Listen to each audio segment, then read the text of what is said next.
escatocolo, que es la tercera. Entonces repasamos brevemente. El protocolo comprende una serie de partes que no aparecen necesariamente todos. Tampoco el orden es riguroso. Incluso hay partes del protocolo pasan al cuerpo o al protocolo final y viceversa, ¿no? Pero normalmente aparecen de la forma que vamos a ir presentando. En suma, son fórmulas que le dan al documento perfección legal y configuran la parte introductoria, el inicio. Hasta ahí todo claro, ¿no es cierto? La primera parte del protocolo es la invocación. Para no confundir, vamos a hablar en castellano, ya en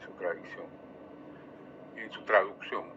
La invocación, como dijimos, puede ser un signo o algunas palabras que colocan ese acto jurídico bajo la protección divina o de Cristo o de santo, ¿no? Siempre va al principio. Y había comentado que también tiene un carácter tanto religioso, ¿no, profesor? Así es, definitivamente, tiene un carácter religioso. O sea, llamada la atención y el respeto a quienes leen o oyen lo que se dice, ¿no? Ahí en el documento. Básicamente tiene un carácter religioso. Es el primero de los elementos que aparece. Tiene un carácter religioso, efectivamente, es una fórmula de devoción por la que el que escribe, tanto el autor como el que escribe, encomienda su trabajo a la protección divina.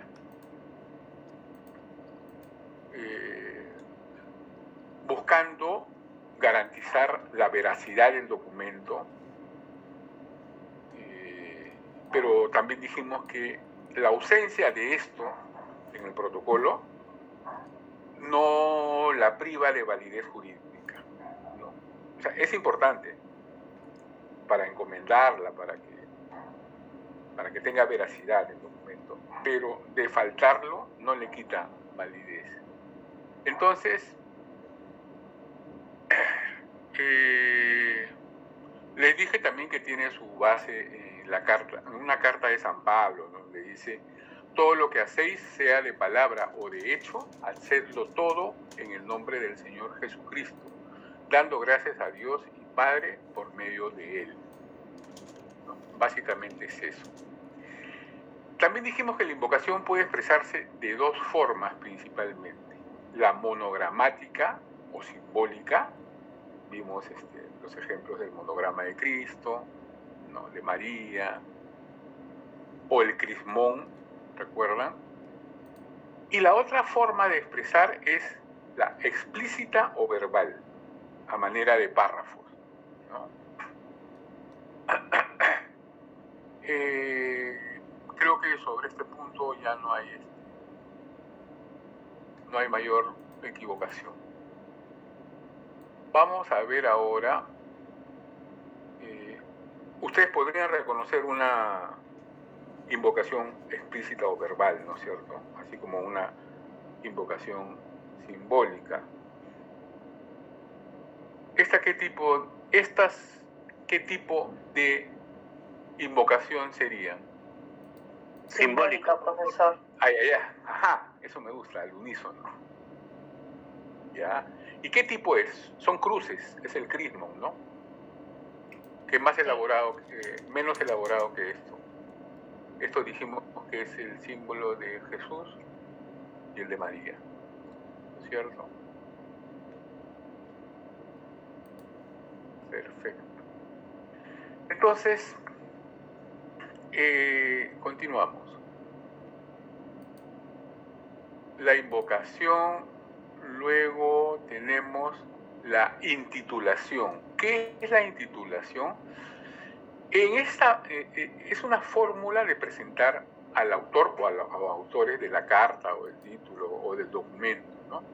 Con sus funciones, con sus títulos y legitimidades, ¿no?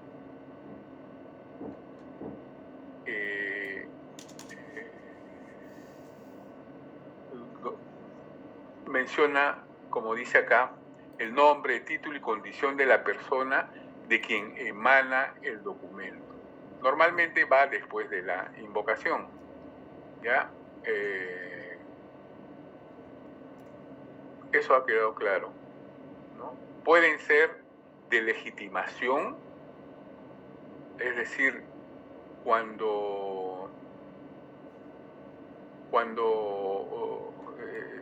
se define la calidad del autor, ¿no? Se legitima, diciendo yo el rey, por ejemplo, ¿no? De dominio es cuando menciona todos los cargos, ¿no? Recuerdan que leímos Don Carlos por la divina clemencia, emperador, siempre Augusto, y empieza a mencionar que es rey de tal y tal sitio, señor, conde, duque y tal, tal, tal, ¿no? Esa es una intitulación de dominio. De humildad escriben por lo general los eclesiásticos, el Papa, ¿no? Siervo de los siervos, el último siervo y tal. Bueno, pasamos ahora a la dirección. ¿Qué es la dirección? ¿Qué nos indica? Igual, los nombres, títulos y condición a quién va dirigido el documento. Pueden ser individuales o generales y particulares, ¿no? Puede ser dirigido a un individuo o a una colectividad. Esa es la dirección, perdón, la dirección. Luego, la salutación, el saludo. Son fórmulas, esto sí es más fácil reconocible, ¿no? Se usa básicamente en las cartas, de forma epistolar, ¿no? Mencionando saludos, salud y gracia, ¿no? Es breve, es sencillo. Como les digo, solo aparece básicamente en cartas, ¿no? Luego vimos el valor crítico del protocolo, que les expliqué que es importante porque nos demuestra las formas de la sociedad, las formas que adquiere la sociedad en determinado momento de su historia. Cada sociedad se expresa de una manera u otra, dando mayor importancia a uno u otra parte según la época en la que vive, influenciado por el pensamiento, por la religión, por las revoluciones. Entonces, esta parte del protocolo nos da esa información. Luego, esta es la primera parte, el protocolo. Luego viene la segunda, que es el meollo, donde está el meollo del tema. Se llama cuerpo o centro del documento.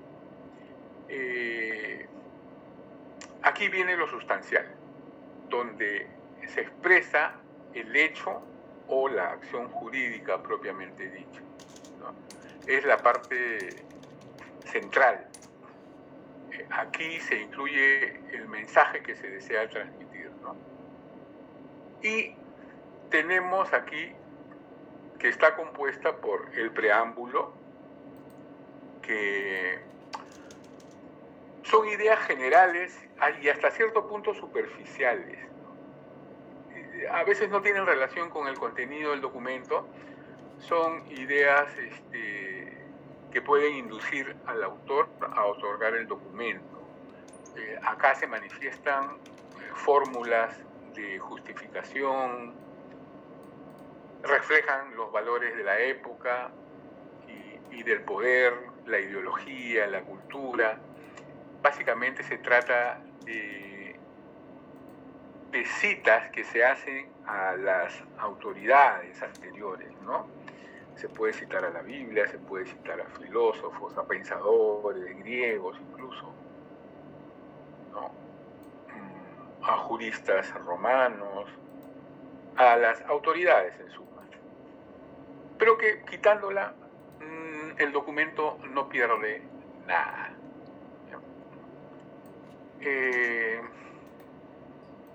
También se conoce como exordio, arenga, prólogo, proemio. ¿Ya? Luego viene la parte del cuerpo de esta segunda sección que se llama la notificación, que no es más que el anuncio que hace el autor del hecho jurídico mediante una llamada de atención a todos y quienes pueda interesar el tema, ¿no? Aquí se afirma que todos los interesados deben conocer el texto documental. ¿Y cómo se reconoce? Con las expresiones sepan cuántos esta carta vieren, sépares, conocida cosa sea, bien sabéis, debéis saber, como bien sabéis, hago saber, ¿no? Estas expresiones demuestran que viene la notificación, demuestran que se trata de la notificación. ¿Ya? Esto lo estoy redondeando también para pasárselos y que tengan ustedes una especie de ayuda a memoria. ¿Ya? Bueno, y acá les presenté unos ejemplos, ¿no?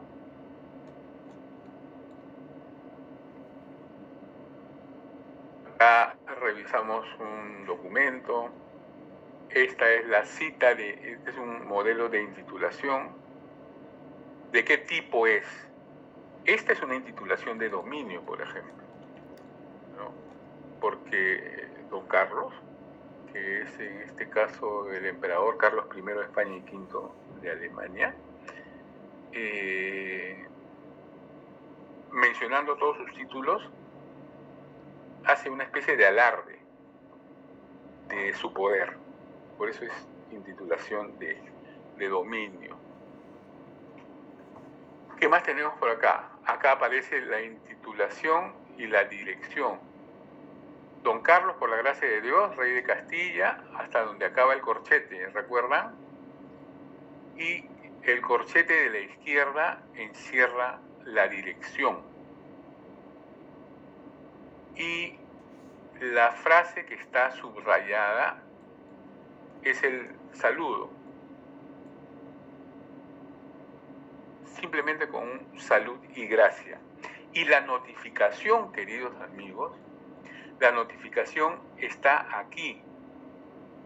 Sabed, incluso lo pone en mayúscula.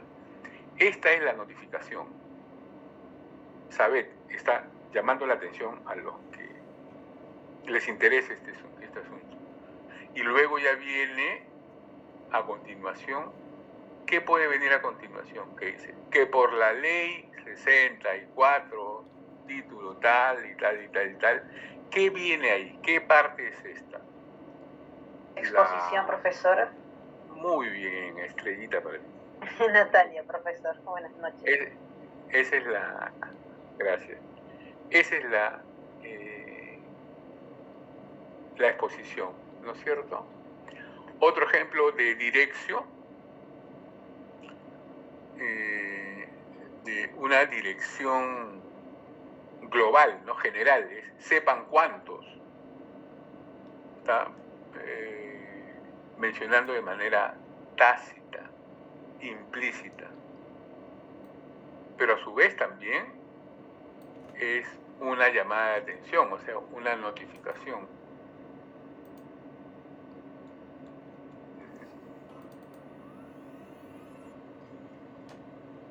Y esta, bueno, esta es una un texto que lo diferencie por colores.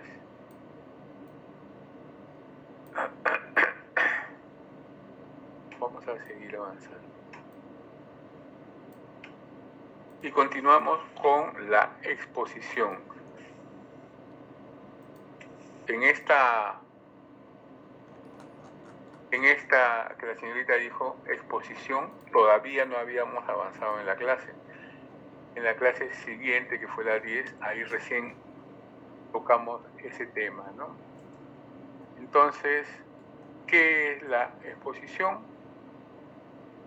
Es precisamente la exposición de motivos, la parte del texto en el que se explican las circunstancias que impulsaron al autor a hacer el documento.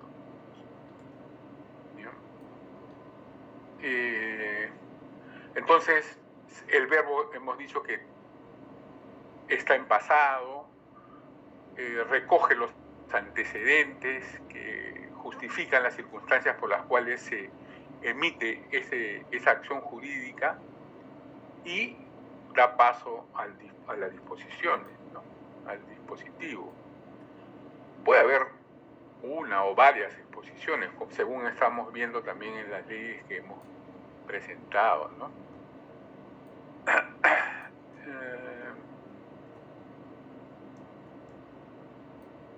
Y la disposición, esta es la parte nuclear del documento, porque aquí específicamente contiene la declaración expresa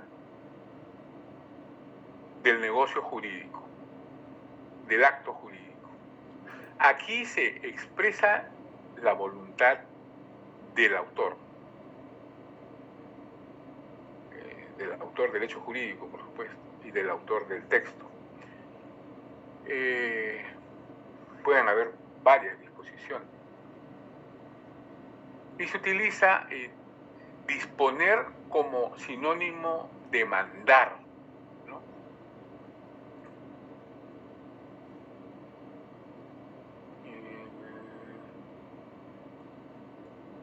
¿Qué más tenemos por acá? Y las frases que anuncian que viene la disposición son ende, por tanto, nos place, nuestra merced, es fácilmente reconocible por eso, o decreto simplemente, ¿no? Entonces, lo importante es reconocer esas frases que nos introducen a la parte, a estas diversas partes del texto.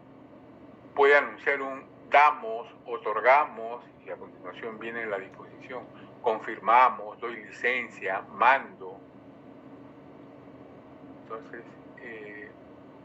y el verbo es en presente, ¿no?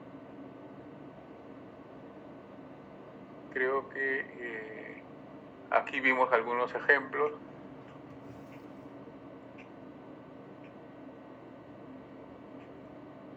Y acá viene el tema de los ferrocarriles. Pero antes, quería hablar, antes de trabajar el tema de los ferrocarriles,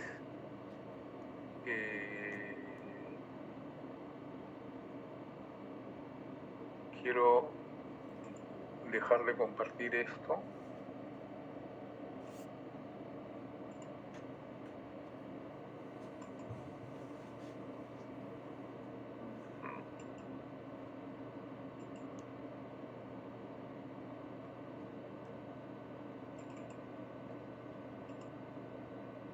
Para ir con el tema 11, ¿no? En lo que se refiere a la sanción y la corroboración. Estas partes son secciones que garantizan el cumplimiento del mandato, ¿no? Una vez vienen, por supuesto, luego de lo dispuesto, luego de la parte central, y van al final como redondeando el documento, dándole su perfección legal y precisamente rodeándolo de estas cláusulas que van a garantizar su efectividad. Amigos, si quieren que vuelva a explicar o alguna parte que no me expresé bien, me lo dicen, por favor. Entonces, esta parte garantiza el cumplimiento de lo que se ha manifestado y además certifican en la corroboración que se han guardado las formalidades, se han considerado las formalidades necesarias para darle validez o forma legal al documento. ¿Ya? Entonces, ¿y cuáles son estas cláusulas? Son una serie que, como todas las partes, no necesariamente van a aparecer todos, ¿no? Por ejemplo, la primera de ellas, la más frecuente, son las cláusulas preceptivas, que son cláusulas de sanción, dijimos. Fundamentalmente para documentos públicos y consiste en mandato a oficiales inmediatamente inferiores o de menor rango, ¿no? Son órdenes dirigidas también al destinatario para que haga cumplir los aspectos relacionados con lo que es materia del documento y que eso se lleve a cabo según lo que se determine, ¿no?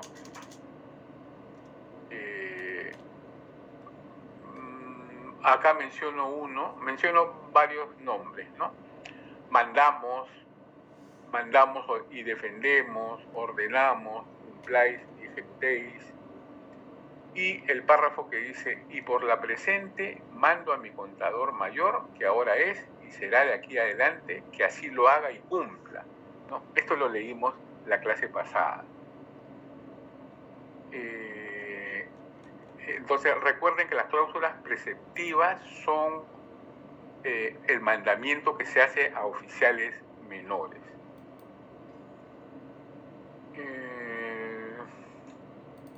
Pasamos rápidamente a más ejemplos que ya lo vimos ayer. Simplemente estamos refrescando la teoría. Veamos ahora las cláusulas prohibitivas, que son las segundas. Estas vetan, prohíben todo lo que pueda ir en contra de la acción jurídica que se consigna en las disposiciones, ¿no? Prohíben que se lleven a cabo los actos que vayan en contra de lo que el documento dispone, ¿no? Y ahí mencionamos ejemplos, no pocos, ¿no? Bastante extensos. Entonces, si vamos dándonos cuenta, estas cláusulas están protegiendo, están ordenando, están sistematizando todo lo que se dice, ¿no? Están orientando a su mejor cumplimiento, al mejor cumplimiento de lo dispuesto inmediatamente anterior en la disposición. Luego tenemos las cláusulas derogativas que anulan cualquier derecho, ley o privilegio que contradiga el documento, ¿no?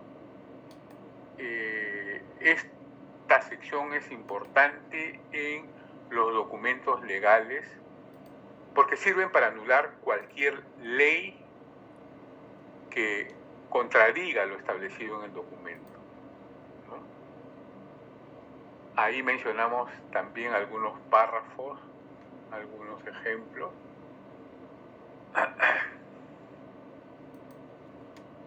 Y nos encontramos también con cláusulas reservativas, que son las que evitan posibles protestas o recursos de terceros que puedan verse afectados, ¿no? Este tipo de cláusulas pretenden evitar estos incidentes.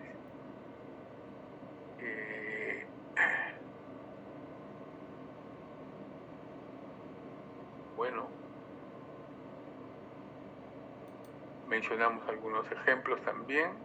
Luego hicimos el tema 12, continuamos con las cláusulas, que hay cláusulas obligatorias, fundamentalmente se refieren o están presentes en contratos, en documentos contractuales, ¿no?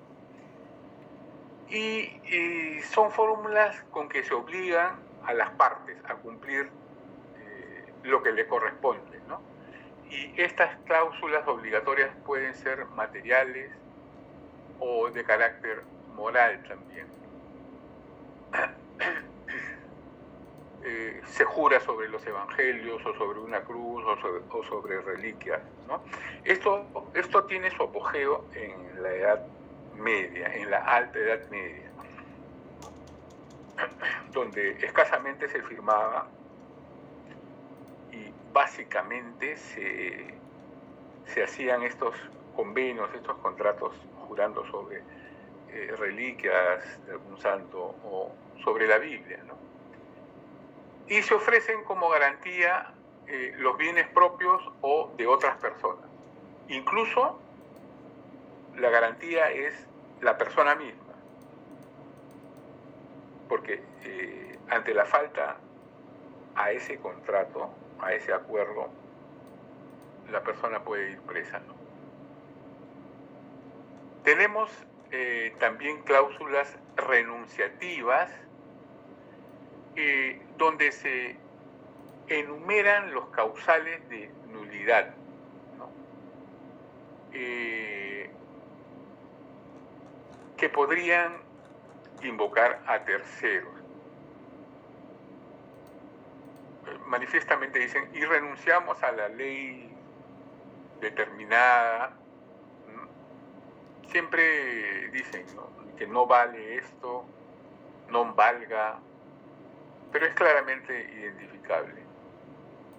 Y las cláusulas penales que anuncian, como su nombre lo indica, castigos, penas para los que no cumplen la ley.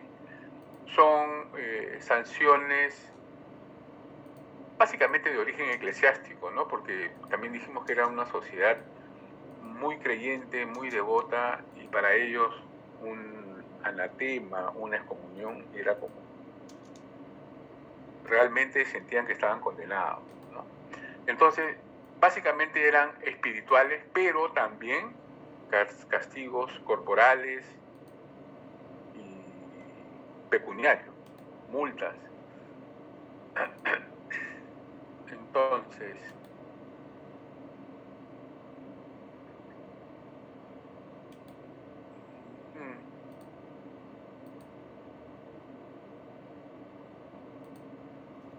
tenemos, casi las últimas son cláusulas corroborativas, donde se anuncia que se han cumplido las formalidades para darle validez, para darle efectivamente esta validez jurídica al documento, ¿no? Donde anuncian que se han cumplido las formalidades para su perfección legal, ¿no? En suma, anuncian haber dado orden que se haga el documento, ¿no? A esto se refiere, que haber sido suscrito por el autor, escribano o notario. En estas cláusulas corroborativas dice, lo firmé con mi firma, lo sellé con mi sello, tanto el autor como el notario o los confirmantes, incluso los testigos, ¿no? Están anunciando, no están materializando aún, ¿no? Porque eso se ve en el protocolo final. Aquí está anunciando que se han cumplido esas formalidades.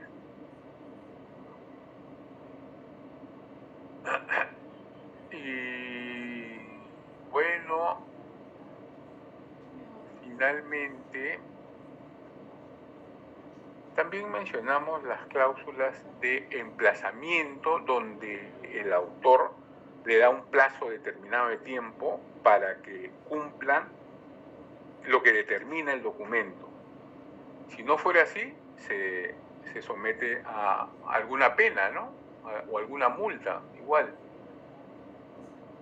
Luego hay cláusulas que no las voy a mencionar porque pueden ser llegar hasta el infinito y no es broma.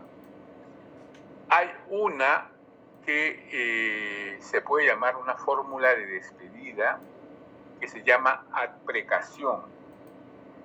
Simplemente tiene un corte religioso, porque así como se inició con un salud y gracia o con una invocación, se despide también invocando de manera muy somera a la divinidad, ¿no? Con un amén, que es así sea, o un bene valente, ¿no? Que es muy difícil encontrar en documentos en castellano. Además, la adprecación no suele aparecer muy seguido, excepto en los documentos eclesiásticos.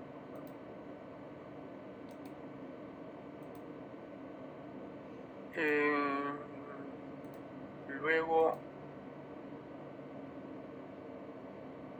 ¿sí? La siguiente clase ya tendríamos que ver las fórmulas del protocolo final, pero ya la sabemos, esto se maneja de manera más fácil, ¿no? Con la data tópica y la data crónica y las firmas y suscripciones, ¿no? Rúbricas, signos, sellos y tal. Pero yo creo que con estos elementos ya podríamos pasar a conversar sobre nuestra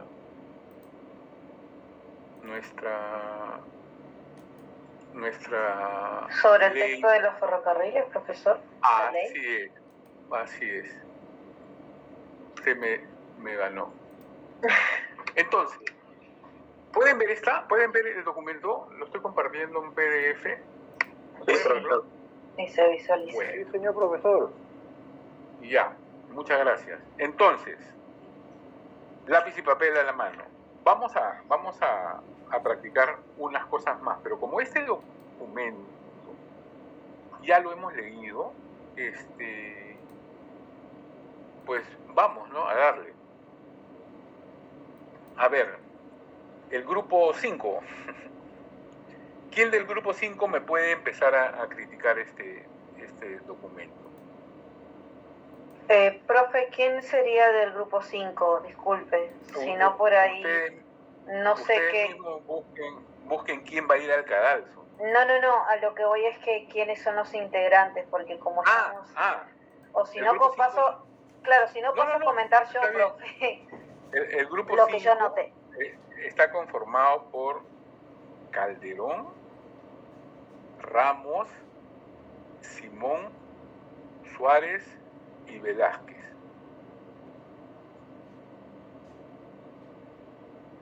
¿Cuál de estos preclaros varones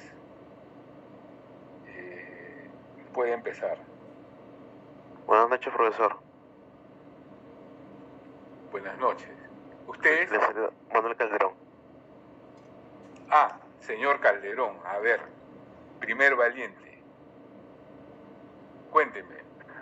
Comenzamos con la intitulatio del presidente de la República. Ya. ¿Y sabes quién es el presidente de la República? Si me dice el año... Te tienes que ir al final. Y ahí sale el nombre. ¿Ya? Pero bueno, vamos. Ya la intitulación, que es el presidente de la República. Así nomás de escueto, ¿no? Mira, estamos viendo documentos de siglos anteriores y en el presente... Estamos hablando de Belaúnde, ¿no? El primer... Su segundo gobierno. Segundo. Los 80 del segundo, sí. Muy bien. A ver, continuamos. ¿Qué más vio? Después... ¿Por cuánto la exposición de motivos? Bueno, la exposición. Y la exposición nos abarca ¿hasta dónde? hasta el título. No, dígalo nomás, sin temor al éxito, ¿ah? Antes del título. Mercantil. Ya. A ver, antes del título 1. No, ¿de cuál título? Del párrafo de...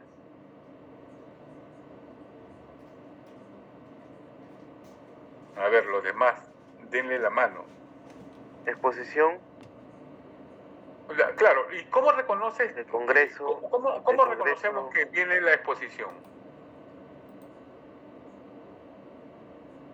Porque desarrolla, antes de la exposición de motivos, se desarrolla como un prefacio, ¿no?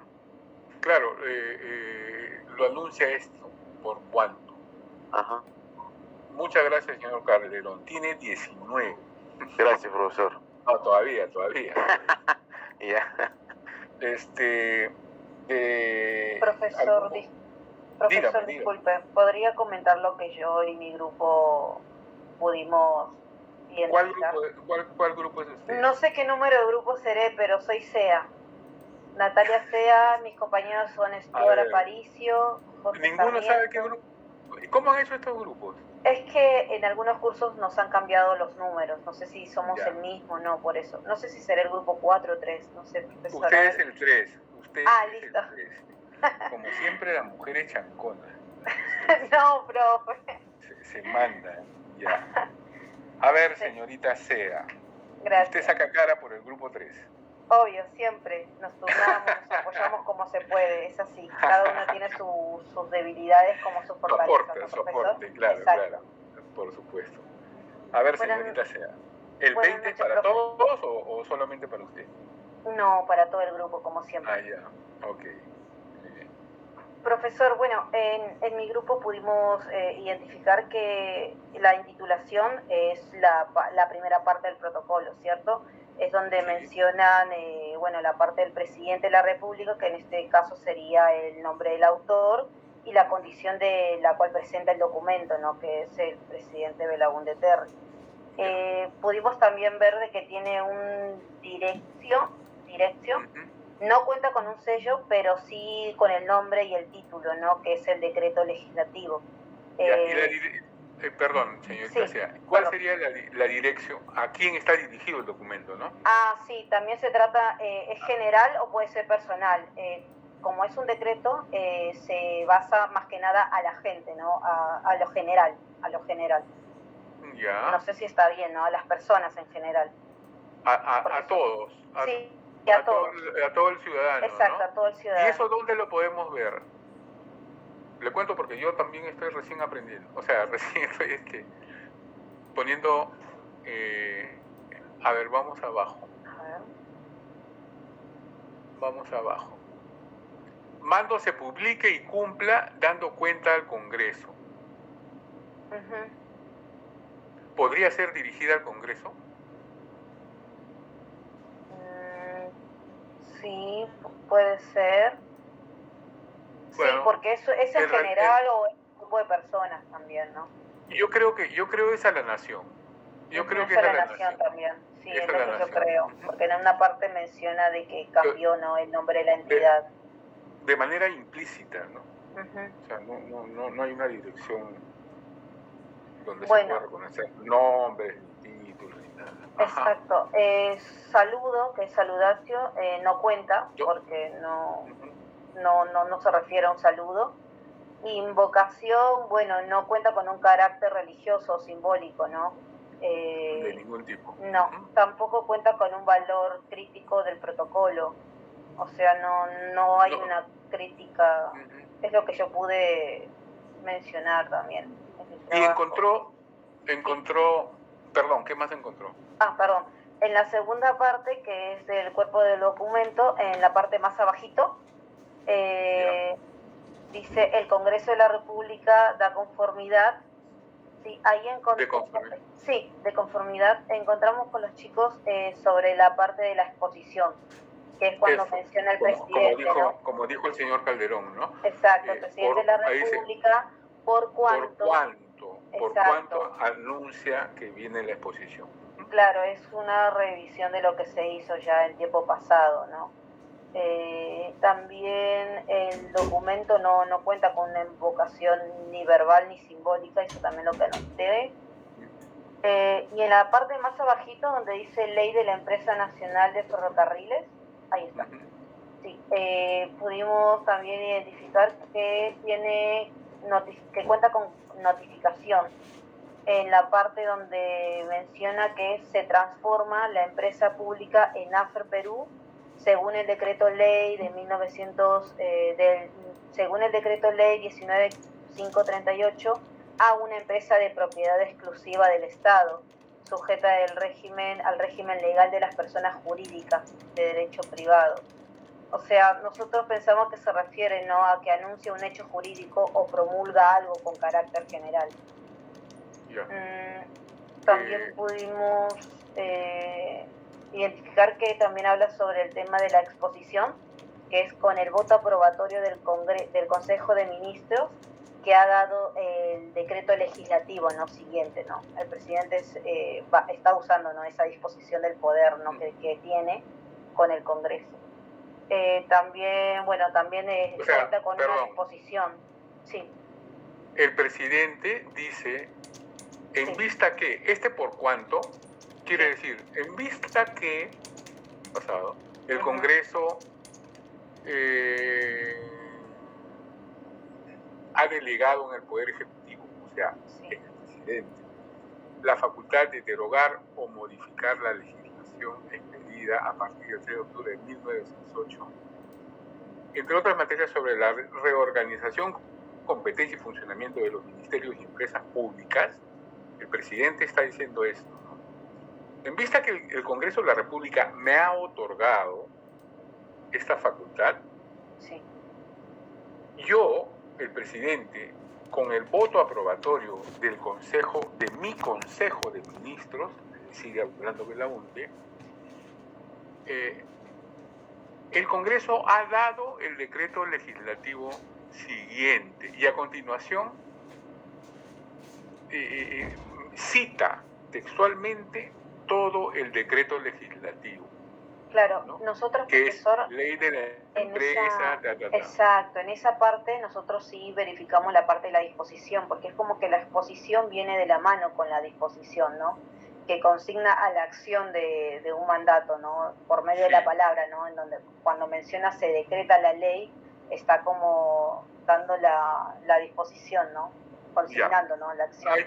Hay que tener mucho cuidado con esto, porque Belaúnde está citando una ley que es extensa, y ahí pueden venir las confusiones. Podemos nosotros confundirnos esa ley que cita Belaúnde como si fuera el documento mismo, cuando lo que Belaúnde está diciendo es, en vista que el Poder Legislativo ha decretado una ley de la Empresa Nacional del Ferrocarril, y la cita, disposición preliminar, título 1, título 2, título 3, título 4, título 5,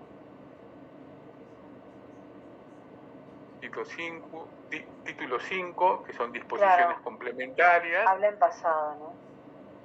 Sí, disposiciones transitorias y disposiciones finales. Recién dice, en la última página, por tanto, recién ahí viene la disposición. También se menciona ahí también, profesor. Esto es la disposición. Sería la disposición final. Sí, mando, se publique y cumpla, dando cuenta al Congreso. Esa es la disposición. Sí, o sea, en esa parte también. El decreto legislativo ha hecho esto, yo ordeno que se cumpla, que se publique y se cumpla. Y le aviso al Congreso de esto. ¿No? Entonces, profe, en esa parte de la disposición no se consideraría una disposición, sino es una esa es una disposición que dio el Congreso. Una disposición del Congreso. Belaúnde la hace suya y manda que se publique aplique y cumpla, ¿no? Ajá, voy a anotarlo. Así es. Por eso, estos documentos tienen su truquito. Podemos complicarnos la vida con esto, ¿eh? Sí, la verdad que sí, es cuestión de leerlo y debatirlo. Profe, también es más lo que fácil nosotros... además de lo que usted... Sí, pero claro, el tema es que como nosotros nunca llevamos el curso o algo parecido, es como lógico, es bastante trabajoso, pero está bueno, está bueno. Es trabajoso. Sí. ¿Tienen alguna pregunta sobre esto? ¿Los otros grupos tienen alguna opinión? La señorita Sea se ha batido. Ay, perdón, profesor. Es que estuvimos ahí chequeándolo y debatiéndolo por eso. Se han batido hidalgamente. Gracias, profesor.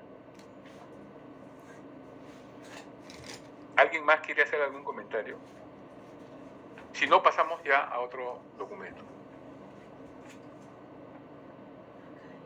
Ya, entonces pasamos a otro documento. Era más fácil de lo que pensamos, ¿no? ¿Pueden ver este? No.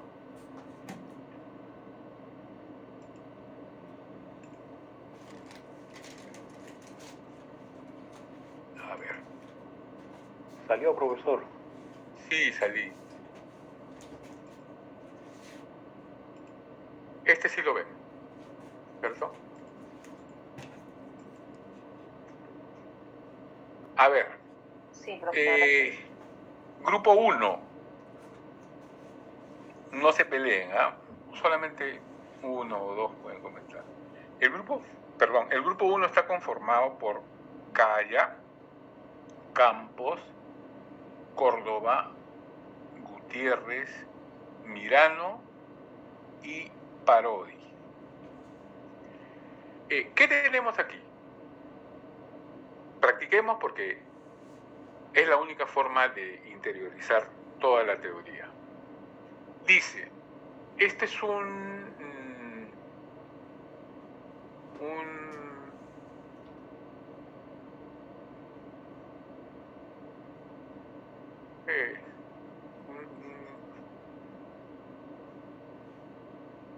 una resolución, ¿no?, del Congreso que dice: Congreso peruano, Lima, octubre 1 de 1879. Excelentísimo señor, no sé a quién está dirigido todavía, pero de hecho el autor es el Congreso.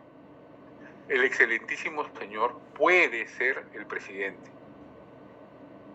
Dice: el Congreso, en ejercicio de la atribución 16ª, artículo 59 de la Constitución, ha aprobado el Tratado de Paz y Amistad celebrado en París el 14 de agosto último por los plenipotenciarios del Perú y España.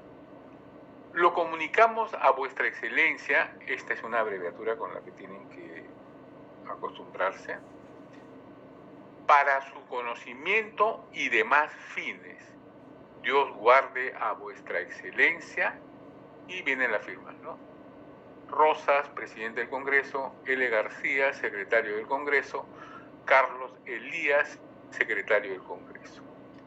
Al excelentísimo señor presidente de la República. Dado en Lima, octubre 1 de 1879. Cúmplase, regístrese y publíquese.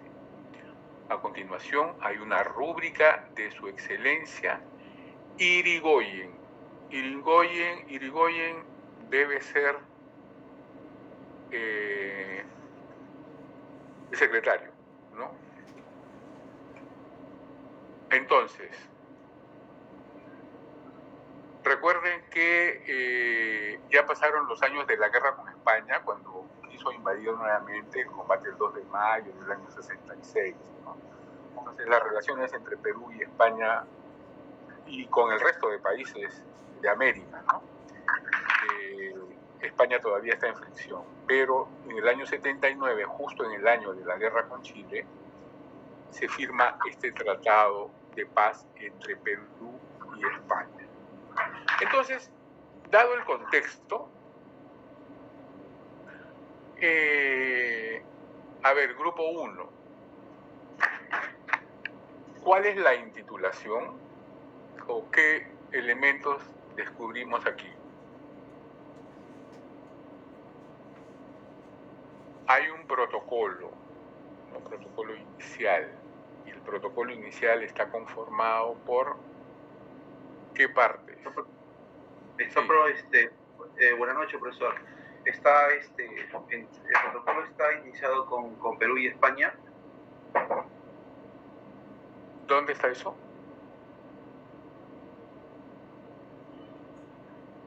Profe, creo que sería excelentísimo señor. ¿Y qué sería excelentísimo señor? Ojo que Congreso peruano es como si dijera yo, el Congreso peruano, ¿no? Esta es la intitulación, es decir, el autor del documento. El Congreso peruano.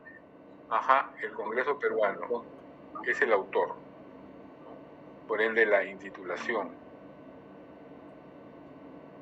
Y pone la fecha al principio, la misma fecha, ¿no? O sea, la data, la pone arriba, ¿no? Y excelentísimo señor puede ser, como les dije, a quien va dirigido. ¿Y quién es el excelentísimo señor? El presidente de la República.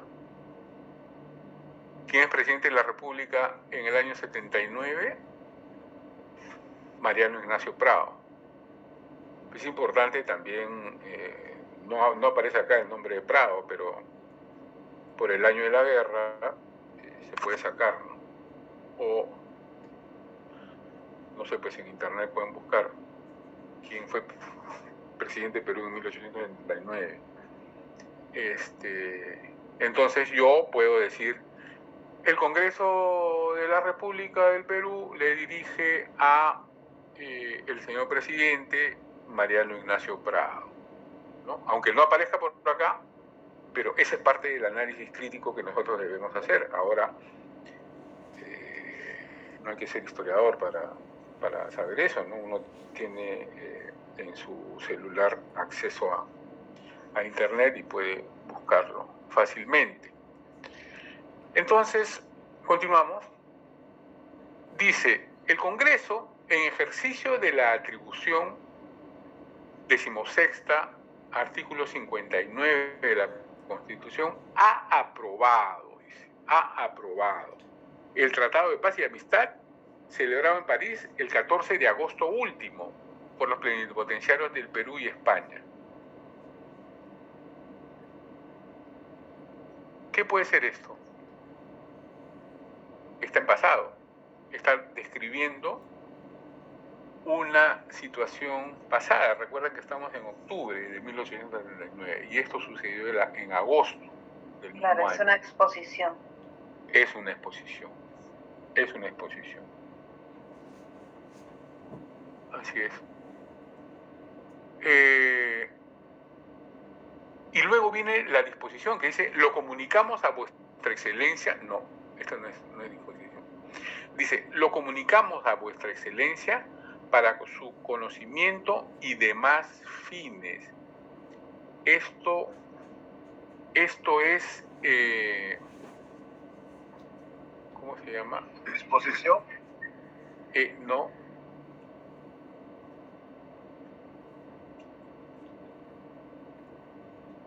No. Esto está anunciando. ¿Está anunciando el hecho jurídico? Está anunciando que viene, ¿no? O sea, es una... Caramba, se me fue la palabra.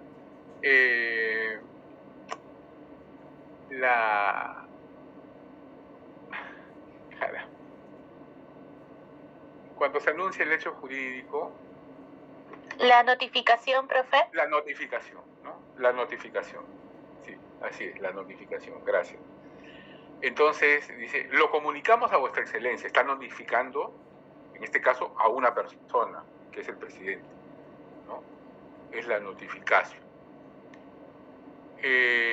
Dios guarde usted es la adprecación. Acá aparece, por ejemplo, la despedida, ¿no? Dios guarde usted. Y mire, y viene las firmas de los congresistas. Y acá anuncia que está dirigido al señor presidente de la República, ¿no? Nuevamente la fecha, la data tópica y la data crónica o cronológica. Y esto, cúmplase, regístrese y publíquese. Esto se dispone. Esa es la disposición. Porque está mandando a oficiales menores.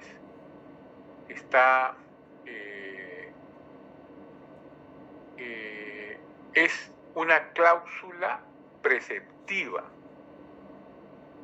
¿no? Recuerden que dice la cláusula preceptiva. Estas son cláusulas de sanción en documentos públicos y consiste en mandamiento a oficiales de menor rango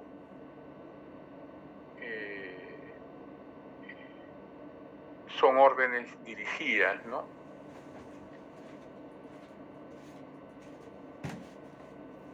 Aquí está cerrando la disposición con esta cláusula preceptiva. A continuación viene la rúbrica de Su Excelencia, el presidente, y la firma de Irigoyen, que es el secretario. ¿Cierto? Veamos otro documento.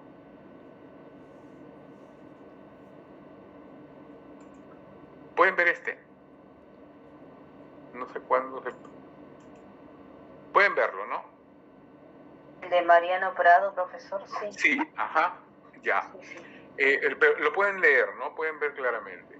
Este es un documento de Mariano Ignacio Prado, presidente constitucional de la República. Aquí está clarísimo quién es el autor. La intitulación es de Mariano Ignacio Prado, que es el autor. ¿Y quién es él? Es el presidente constitucional de la República. Inmediatamente, lo bacán de estas leyes modernas, digamos, del siglo XVIII, XIX, XX, es que andan sin preámbulos, ¿no? De frente se van de la intitulación a la exposición. La dirección aparece más adelante. O sea, a quién está dirigido aparece más adelante. Dice, por cuanto, siempre, jóvenes, cuando aparece por cuanto, ustedes ya saben que viene la exposición. Eso está anunciando la exposición.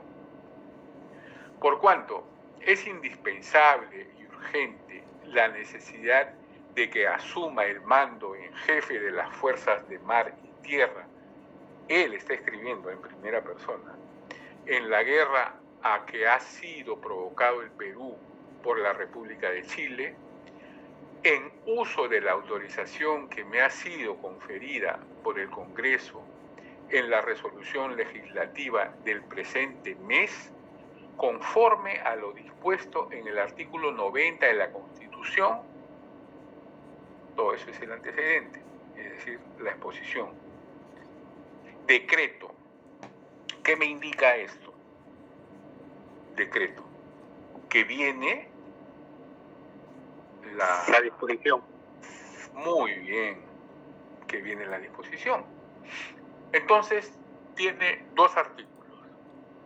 El primero dice, asumo el mando de las fuerzas terrestres y navales de la República como general en jefe del Ejército y Armada. Artículo 2. Durante mi ausencia y mientras ejerza el cargo de general en jefe, se encargará de la presidencia de la República el vicepresidente, conforme a los artículos 90 y 93 de la Constitución. ¿No? Estas son las dos disposiciones. Publíquese y circúlese para su debido cumplimiento. ¿Qué viene a hacer? Profesor, ¿es la notificación? No. ¿Es la cláusula preceptiva? Exactamente. Exactamente. Puede confundirse con la notificación, ¿no? Porque se anuncia de alguna manera a todos. A todos. Pero básicamente lo que está haciendo el presidente es, a través de esta cláusula preceptiva, sancionar, hacer que se cumpla, ¿no? Y está mandando a funcionarios de segundo rango que publiquen y circulen.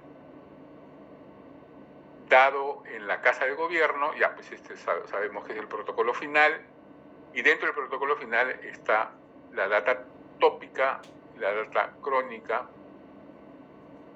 y firma de Prado, firma Manuel Irigoyen, que es su secretario, Juan Corrales, Melgar, creo que es un ministro, Pasoldán también, Domingo El Solar y el señor J.R. de Iscue son sus ministros, ¿no? Pero acá, ¿qué sucede? ¿Qué dice? Es copia auténtica, ¿no? Lima, mayo 16. Él tiene la misma fecha, ¿no? Del original, 16 de mayo de 1879. O sea, la copia la hicieron ahí mismo. Y firma, garantiza, autentica eso Manuel Irigoyen, el secretario del presidente, ¿no? Entonces es una copia autenticada. Este documento es una copia autenticada. Es cierto que es parte de la tradición documental. ¿Estamos? ¿Preguntas? Me parece que está clarito, ¿no? He buscado documentos cortos para que puedan entenderse más claramente. Pero de ahí van subiendo un poco en complejidad. Luis Lapuerta, leen, ¿no? Luis Lapuerta. ¿Recuerdan en el documento anterior que Prado asume y se va al frente y deja como interinamente como el presidente a su vicepresidente? Ya, el vicepresidente es el general Luis Lapuerta. Dice, Luis Lapuerta, primer vicepresidente de la República, encargado del Poder Ejecutivo. Está clarísimo que esta es la intitulación, profe. Así es. Luis Lapuerta, ¿no? Presidente interino, encargado, lo que ustedes quieran, lo que aparece ahí. Y nuevamente empieza de frente la exposición de motivos. Por cuanto es impensable dictar las medidas necesarias para prevenir una invasión posible de la capital y poner a esta en perfecto estado de defensa. Cuando esto sucede, al costado, al margen izquierdo, ven una sumilla, ¿no? Este es el resumen de lo que dice la ley. Este es dado el 2 de noviembre y la invasión a Lima es el 15 de noviembre del 79. No, miento. La invasión a Lima es más adelante, en el 81. En fin, pero ya están pensando que viene la invasión, ¿no?, posible de la capital y poner a esta en perfecto estado de defensa. Luis Lapuerta decreta, artículo 1, se declara en asamblea a los departamentos de Lima, Callao e Ica en alerta, ¿no?, en asamblea permanente, en alerta permanente.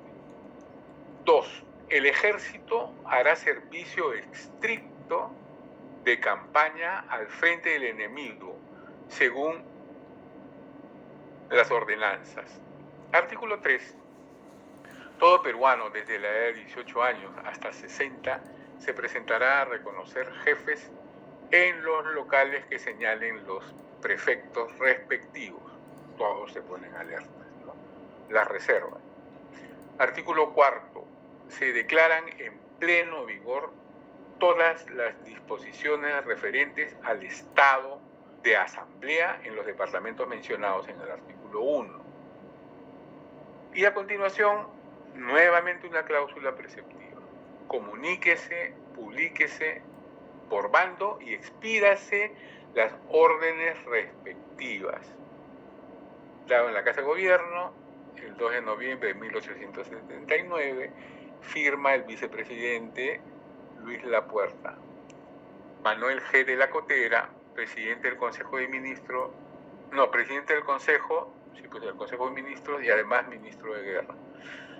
Rafael Velarde, ministro de Relaciones Exteriores, Buenaventura Helguera, ministro de Gobierno, Adolfo Quiroga, de Justicia, y José María Quimper, ministro de Hacienda. Todos ellos refrendan este documento. Hasta ahí todo bien, ¿no es cierto? Está clarísimo identificar las partes. Tenemos el protocolo inicial, el cuerpo del documento y el protocolo final. Muy bien. A ver, ¿qué nos tiene este documento? Nuevamente, el presidente interino Luis Lapuerta sobre un documento que pone en suspende la actividad comercial entre Perú y Chile. Esto dice así: Luis Lapuerta, primer vicepresidente de la República, encargado del Poder Ejecutivo. Por cuanto el Congreso ha dado la ley siguiente, y entonces, ojo con estas citas a leyes, ¿no?, que nos pueden hacer confundir. Entonces, por cuanto el Congreso ha dado la ley siguiente, es una exposición. El Congreso de la República Peruana, considerando que es conveniente facultar al gobierno para que declare la interdicción comercial entre la República y Chile, o sea, la República de Perú y Chile, si las emergencias de la guerra así lo requieren, ha dado la ley siguiente. ¿Quién ha dado la ley siguiente? Grupo 6. ¿Quién ha dado la ley siguiente? ¿El Congreso o Luis Lapuerta? Grupo 6 o cualquier grupo. El Congreso, profesor. El Congreso, efectivamente. No, Helguera. Lapuerta está mencionando esa ley. Entonces, ha dado la ley siguiente el Congreso. Artículo único. Se autoriza al Poder Ejecutivo para que cuando lo crea oportuno y mientras dure la guerra, declare la interdicción comercial con la República de Chile en la forma que juzgue conveniente. Es decir, el Congreso le otorga esa facultad al Poder Ejecutivo, al presidente. Comuníquese al Poder Ejecutivo para que disponga lo necesario a su cumplimiento. Todavía está mencionando la ley del Congreso. Dada en la sala de sesiones del Congreso en Lima a 25 de octubre de 1879. Esta sería la data del documento, la data tópica y la data crónica del documento, no. Esta es la data tópica y la data crónica del documento citado, ¿no?, de la ley del Congreso citada por Lapuerta. ¿Quiénes firman esa ley del Congreso? Francisco Muñoz, primer vicepresidente, Espinosa, presidente de la Cámara de Diputados, Morales Alpaca, senador secretario, Víctor Eguiguren, diputado secretario. Ahí acaba la cita de la ley. Ahí acaba la exposición. Porque a continuación viene la disposición de Lapuerta. Entonces, visto la ley del Congreso, yo de la puerta digo, por tanto, ¿no? Eso quiere decir, mando se imprima, publique y circule y se le dé el debido cumplimiento a esa ley, a la ley, o sea, está refrendando la ley del Congreso, como sucede siempre, ¿no? Y esta sí es la data tópica y crónica de este documento, del documento que genera una obligación, un derecho, dado en la Casa de Gobierno, o sea, en Palacio, en Lima, a 1 de noviembre del año de 1879, días después de haber dado el Congreso su ley. ¿Y quién firma? Luis Lapuerta y José María Quimper, su secretario, su ministro de Hacienda. Profesor, sí, mire, que ahí menciona por tanto, ¿no? Y inmediatamente dice mando se imprima. El por tanto creo que hacía referencia a la disposición, pero inmediatamente también está la cláusula preceptiva, ¿no? Mando se imprime, publica. Así es.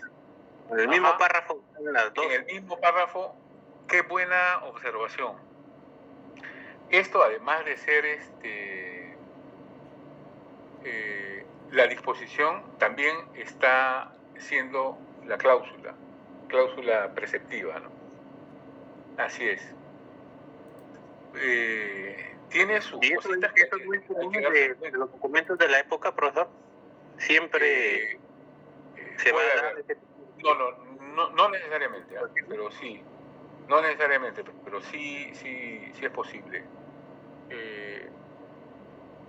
Es posible encontrarlo. No con la frecuencia, no con tanta frecuencia, pero sí. A veces hace las veces de disposición y cláusula preceptiva o cláusula obligatoria, ¿no?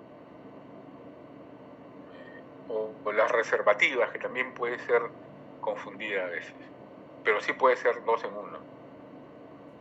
Así es. Gracias por la observación. Muy bien. Entonces, ¿nos alcanza el tiempo para una más? Sí. Esta es un documento simpático. Bueno, no sé, me llamó la atención. Es un impuesto sobre la nieve y el hielo. Antes se traían de los nevados acá cerca de Lima hielo para hacer helado. Durante el virreinato, nevería queda por acá, en las afueras de Lima. Entonces dice, nuevamente, o sea, me he centrado en el año 79, para que vean que no solo es guerra, sino también hay otras actividades, ¿no? El país continúa su vida y hay que legislar y hay que normar. Entonces, Luis Lapuerta, en plena guerra,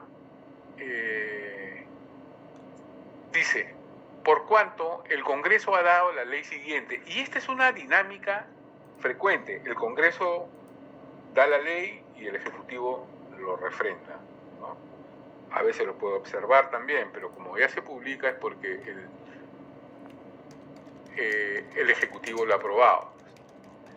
Dice, por cuanto el Congreso ha dado la ley siguiente, el Congreso de la República Peruana, considerando que es conveniente establecer a favor de la Escuela de Medicina un gravamen sobre la nieve y el hielo que se importen a la provincia de Lima o a la del Callao, relevando al Estado de la obligación que le impone la resolución legislativa de 30 de abril de 1873, ha dado la ley siguiente, el Congreso, ¿no? Artículo.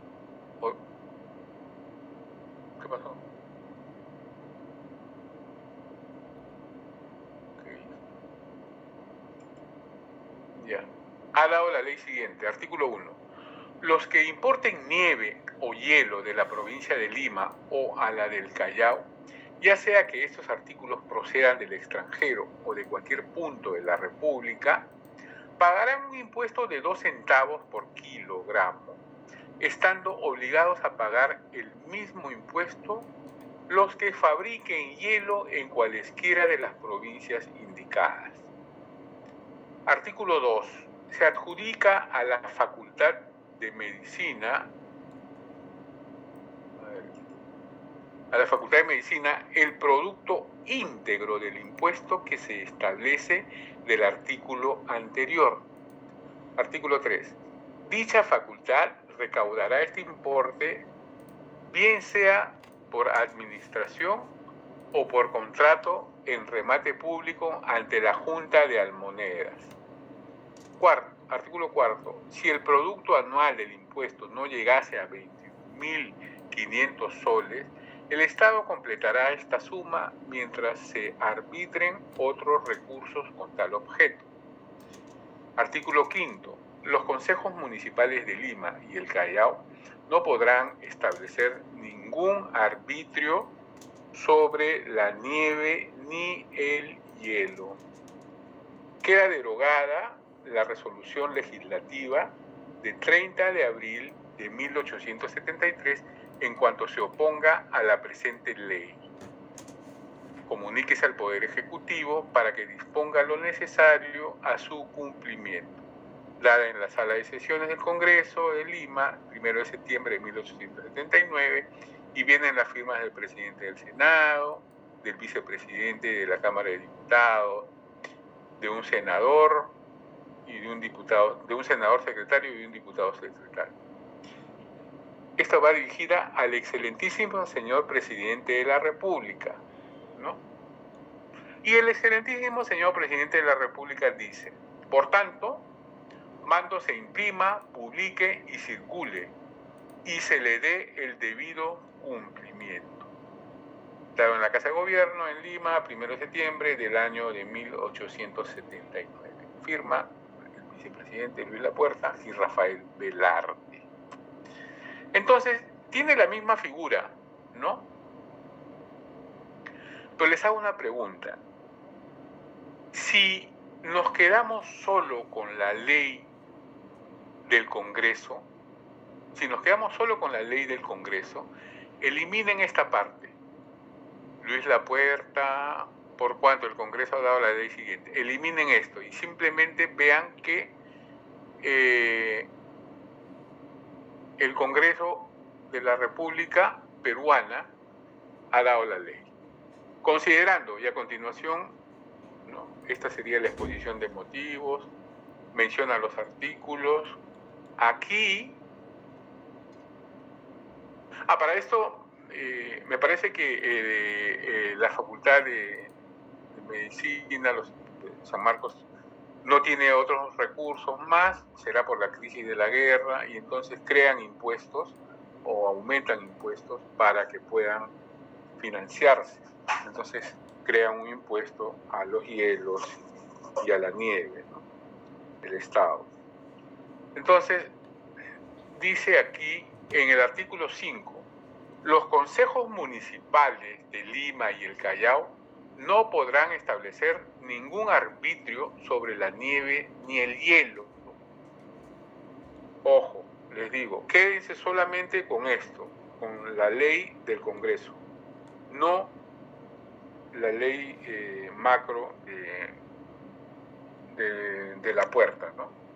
Si esto fuera el documento, el artículo 6, ¿qué tipo de cláusula sería? Una cláusula prohibitiva, profesor. ¿No sería derogatoria? Cláusula derogativa. Profesor, cláusula derogatoria. Claro, cláusula derogatoria, profesor, porque está derogando, ¿no? La resolución. Perdón, la pregunta, sí, eso es. Pero la pregunta iba al artículo 5. Los consejos municipales de Lima y el Callao no podrán establecer ningún arbitrio. Esa es una cláusula prohibitiva, señorita. Sí, usted tenía razón. Me fui a la sexta. Esa era la siguiente pregunta. El artículo 5 es una cláusula prohibitiva, que lo que está es blindando, ¿no?, blindando la ley. Prohíbe algo que vaya en contra de ella. Y el artículo 6 es una cláusula derogativa, ¿no?, que está derogando una ley anterior en todo lo que se oponga a la presente ley. Entonces tenemos ya dos tipos de cláusulas, más, ¿no? Más. Y al final, comuníquese al Poder Ejecutivo para que disponga lo necesario a su cumplimiento, pues es una cláusula preceptiva. Nunca faltan las cláusulas preceptivas. Entonces, espero que haya quedado un poco más claro esto. Y me quedan 3 documentos más. Este es cortito también. Trata sobre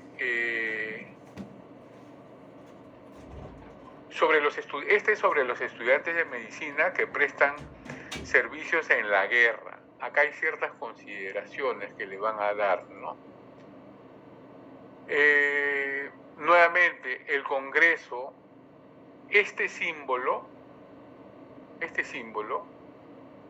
es el de etcétera. Es una abreviatura que se usa hasta ahora, ¿no? Para decir y, et. Esta abreviatura quiere decir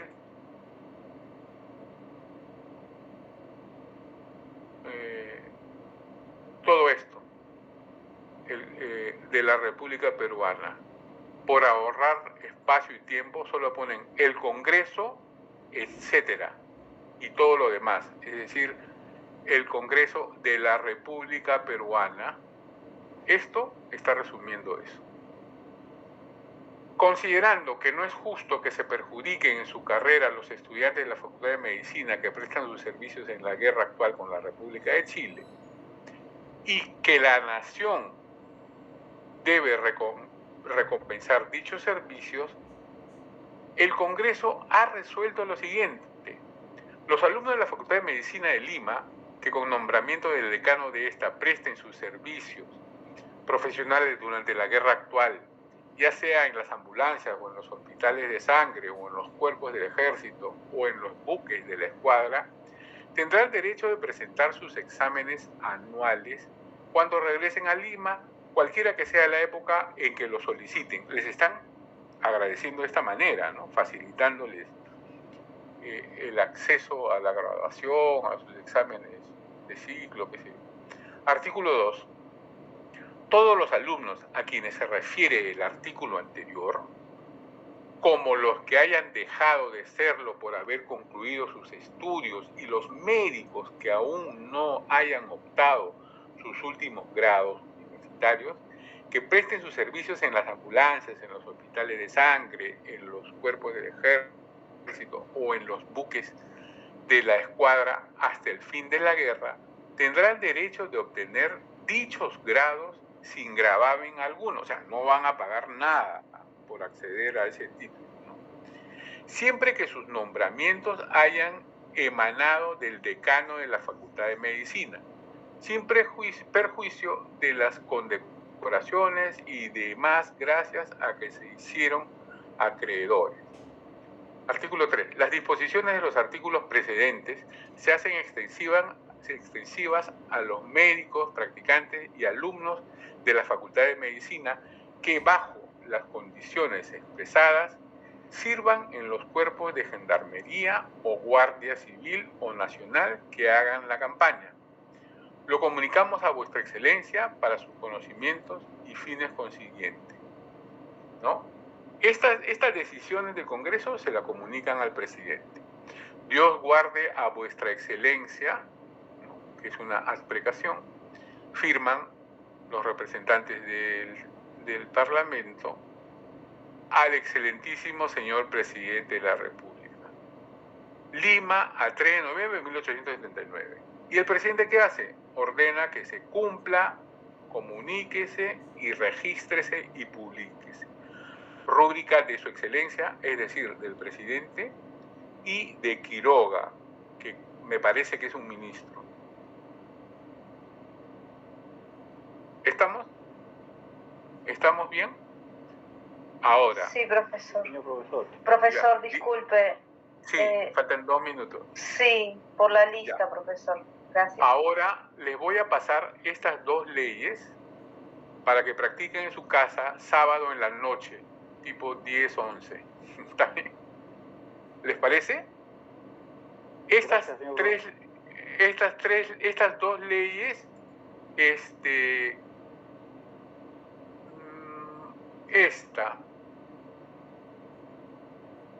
reglamento de la Guardia Urbana, me la van a hacer el miércoles. No, perdón. Ahorita les digo, voy a pasar lista antes que me olvide y pase mucho más tiempo y la señorita Paredes me llame la atención.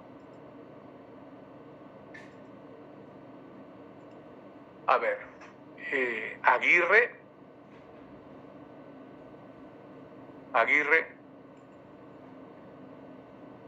Hola. Aburto. Buenas noches, profesor. Profesor, disculpe, Aguirre, presente, buenas noches. Ya, buenas noches. Se me quedó dormido, señora Aguirre. Anchelia. Presente, profesor. Buenas noches. Gracias, señorita. Ángeles. Buenas noches, profesor. Presente. Buenas noches, gracias. Aparicio. Presente, profesor. Buenas noches. Buenas noches, gracias. Atúncar. No está Atúncar. Beldi. Señor profesor, buenas noches. Buenas noches, señor Beldi. ¿Cómo no, señor profesor? El gusto es mío, señor Beldi. Buen día. Presente, profesor. Buenas noches. Calderón. Presente, profesor. Buenas noches. Buenas noches. Calla.